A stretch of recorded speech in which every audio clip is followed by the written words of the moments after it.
Inilabas ng pulisya ang ilang pangkuha ng CCTV sa pagpatay sa vlogger na si Mima Alicia.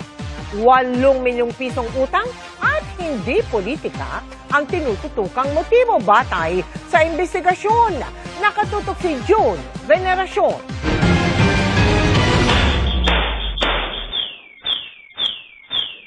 Walong putok ng baril ang bumasag sa katahimikan ng isang subdivision sa Caloocan City pasado alas 3 ng madaling araw ng July 17. Pag-alis ng dalawang gunman, naiwang patay sa labas ng kanilang bahay ang pro-administration vlogger na si Mima Alicia.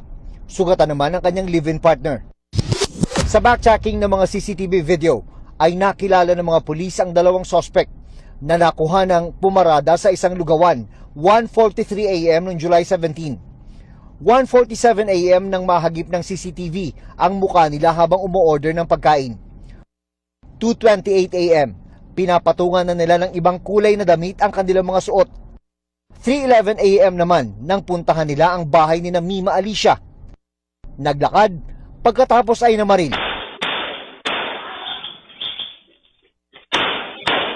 Isang bala sa ulo ang pumatay sa vlogger habang sugatan ng kanyang kinakasama. July 23, naaresto ang dalawang sospek sa Mabalacat, Pampanga. Kinabukasan, sumuko naman ang middleman na kumontrata umano sa kanila. Siya yung nagbibigay ng nakikipag-communicate ng information at nagpadala ng pera. Yung initial, I think, ay 250.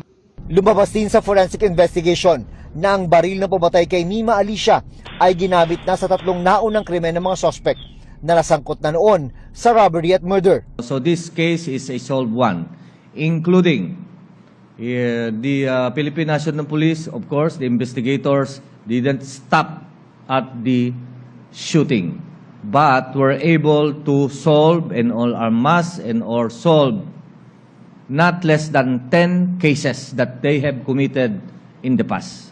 Kinasuhan na ng murder at frustrated murder ang mga gunman at middleman. Lumalabas na talagang yung hitman ay talagang ito ay gun for hire. Sabi ng Northern Police District, itinuro ng sumukong middleman ang dalawang mastermind sa krimen at isa pa nilang kasabwat. Nananatiling at large ang 3, pero sinampahan na rin daw sila ng reklamo. Pero isinantabi ng Philippine National Police ang anggulong may kinalaman ang pamamasdang sa mga political commentary ni Mima Alicia. 8 milyong pisong utang ni Mima Alicia sa mag-partner na mastermind ang tinututukang anggulo. Meron kasi silang mga business engagement, no? Kaya itong ang possible motive talaga ay personal. June Veneracion, nakatutok, 24 oras.